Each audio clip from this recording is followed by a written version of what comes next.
Umaasa ang Armed Forces of the Philippines na ang decommissioning magiging susi para tuluyan ang magwakas ang kanilang operasyon laban sa masasamang elemento sa Mindanao. Iwala din ng AFP sa sinseridad ng MILF sa pagtamo ng kapayapaan sa rehiyon. Si Waywaya Makalma ang ating tagapagbalita.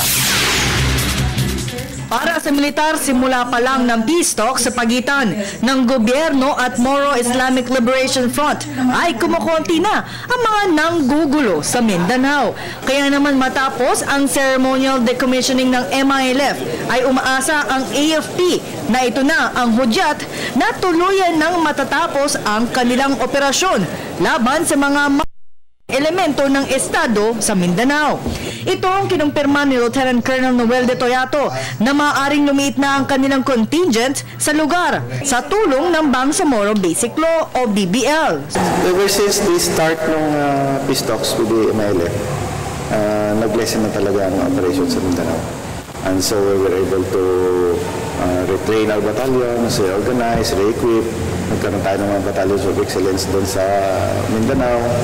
Yung training and re-equipping of our troops, refurbishing them because of the lesser number of operations. Dahil dito ay makakatuon na ang militar sa iba pang kinakaharap ng bansa, tulad ng pagtugon sa iba't ibang kalamidad na maaaring tumama sa bansa. Bukod dito ay dumami ang mga sundalong nahasa pa ang kanilang kaalaman. Kaya naman ngayon ay natututukan na ng militar ang iba pa nilang mandatong protektahan ang bansa. Very optimistic ang tingin din natin mga tropa because the number of operations have gone down, so we can now concentrate on our upgrade and on other missions. Alam mo naman na medyo maraming calamity na naman darating pag tag-ulan.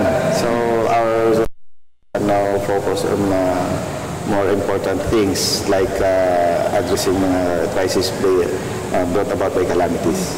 Tingin naman ng militar sa grupong MILF na sincero sila sa kanilang ipinakitang unang hakbang ng pag-decommission sa kanilang mga membro at armas.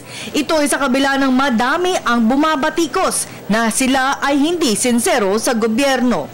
Just the mere fact that they expect that there will be many critics on the event, but they still pursue it. It shows a high degree of sincerity on their part. Ng bayan, ako si Waywaya Makalma.